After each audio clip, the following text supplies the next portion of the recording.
निर्मला सीतारमण या तो किसी और प्लैनेट पे रहती हैं या उनका आंकड़े का सोर्स ही कुछ और है, लेकिन जबानी जमा खर्च तो विकसित भारत पे बहुत किया गया। असलियत सरकार के खुद के आंकड़े, बजट के खुद के आंकड़े बयां कर रहे हैं। शिक्षा पर, स्वास्थ्य पर, सामाजिक कल्याण पर, कृषि पर कम खर्च करके उस पर कटौती करके उस पर कैंची चला के आप विकसित भारत बनाएंगे। वित्त मंत्री निर्मला सीतारमण ने बीते दिन यानी 1 फरवरी को मोदी सरकार के दूसरे कार्यकाल का आखिरी यानी अंतरिम बजट पेश किया, जिसमें किसानों और कृषि क्षेत्र को लेकर कई ऐलान किए गए हैं। बजट पर राजनीतिक प्रतिक्रियाओं का दौर जारी है। इसी कड़ी में सुने कांग्रेस प्रवक्ता सुप्रिया सुनेत ने क्या कहा।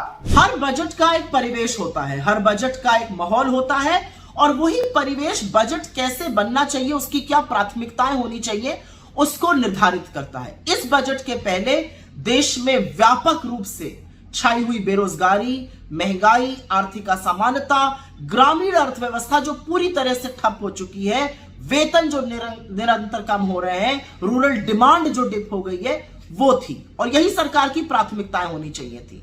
लेकिन जबानी जमा खर्च तो विकसित भारत पे बहुत किया गया। असलियत सरकार के खुद के आंकड़े, बजट के खुद के आंकड़े बयां कर रहे हैं।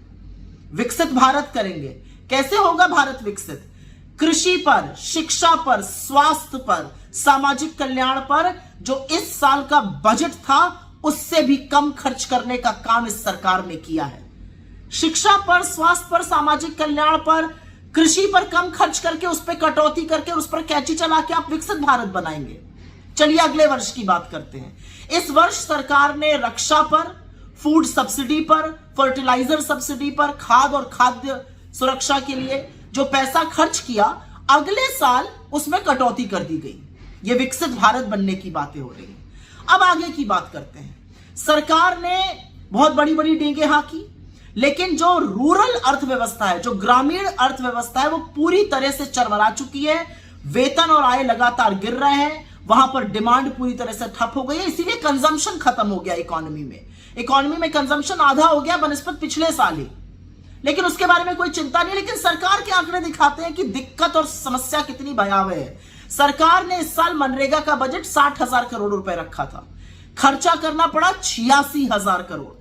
15.5 करोड़ से ज्यादा लोगों ने मनरेगा में रजिस्टर किया, क्योंकि उनकी या तो शहरी नौकरियां या गांव में रूरल क्षेत्र में जो नौकरियां थी वो चली गई, वो मजदूरी करने को विवश हैं।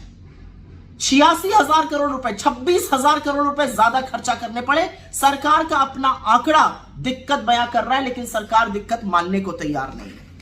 अब बात कर लेते हैं कुछ बड़ी बातों की। वित्त मंत्री निर्मला सीतारमण या तो किसी और प्लैनेट पे रहती हैं या उनका आंकड़े का सोर्स ही कुछ और है। उन्होंने बिना पलक झपकाए कह दिया कि औसतन आय जो है वो 50% बढ़ गई है। कौन सा आंकड़ा ये दिखाता है? क्या गरीबी, क्या भूखमरी, क्या बेरोजगारी, क्या आर्थिक असमानता के आंकड़े ये दिखाते हैं? असलियत तो यह है कि सरकार के खुद के पीएलएफएस ने अपने सर्वे में कहा है कि मासिक आय लगातार 25% घटी है। तो या तो वो सर्वे और वो डेटा झूठा है या आज भ्रमित करने का काम वित्त मंत्री ने किया है। अगर ये वीडियो आपको पसंद आया है तो इसे लाइक जरूर करें। अगर चैनल अभी तक सब्सक्राइब नहीं किया है तो कर लें और नोटिफिकेशन पाने के लिए बेल आइकन भी दबा दें।